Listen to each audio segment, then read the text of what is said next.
নমস্কার। আজ আমি বেরিয়ে পড়লাম একদম সকাল সকাল একটা নতুন পথের উদ্দেশ্যে। তো এই দেখুন কত সাদা বক মাঠের মধ্যে খেলা করছে। তো সেটা আমি আপনাদের জন্য আর নিজের স্মৃতিতে রাখার জন্য ক্যামেরাবন্দি করলাম। আর দেখুন একদম যেন সবুজ চাদরে মানে সবুজ গালিচা পাতা একদম আমাদের এই যে সবুজ মাঠ। তো এগুলোও আপনাদের জন্য ক্যামেরাবন্দি করলাম আর নিজের জন্য। এই দেখুন রাস্তায় কত বসন্তের পলাশ ফুলের গাছ।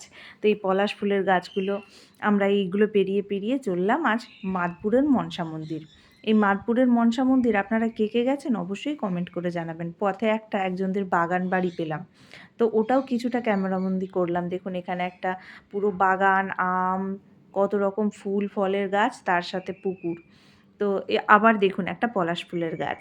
আর এইভাবে আমাদের বাড়ি খড়গপুর থেকে যেহেতু মাদপুরের মনসা মন্দিরটা ভেতরে ভেতরে রাস্তা, তো আমরা এই ভেতর দিয়ে যাচ্ছি। আর এই দেখুন সূর্যি মামা সবে উঁকি দিতে শুরু করেছে, আর একদম তার লাল আভা ছড়িয়ে পড়েছে চারিদিকের প্রকৃতিতে।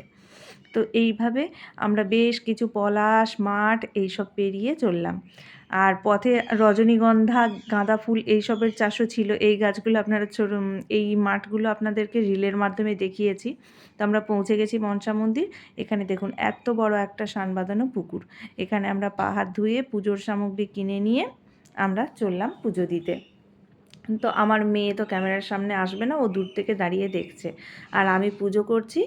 আর ওখানে তো কোনো পুরোহিত থাকে না, ওখানে পুজোটা নিজেদেরই করতে হয়। তো সবাই দেখুন ডন্ডি খাটছে, এখানে কত মানুষ পুজো দিতে এসেছে। মঙ্গলবার আর শনিবার এখানে খুব বেশি ভিড় হয়। তো আমরা একদম ভোরবেলা গেছি, অতটা ভিড় পাইনি। তো সবেমাত্র ভিড়টা শুরু হচ্ছিল। আমি পুজো করছি আর চারিদিকের দৃশ্যগুলো আপনাদের দাদা ক্যামেরাবন্দি করছে।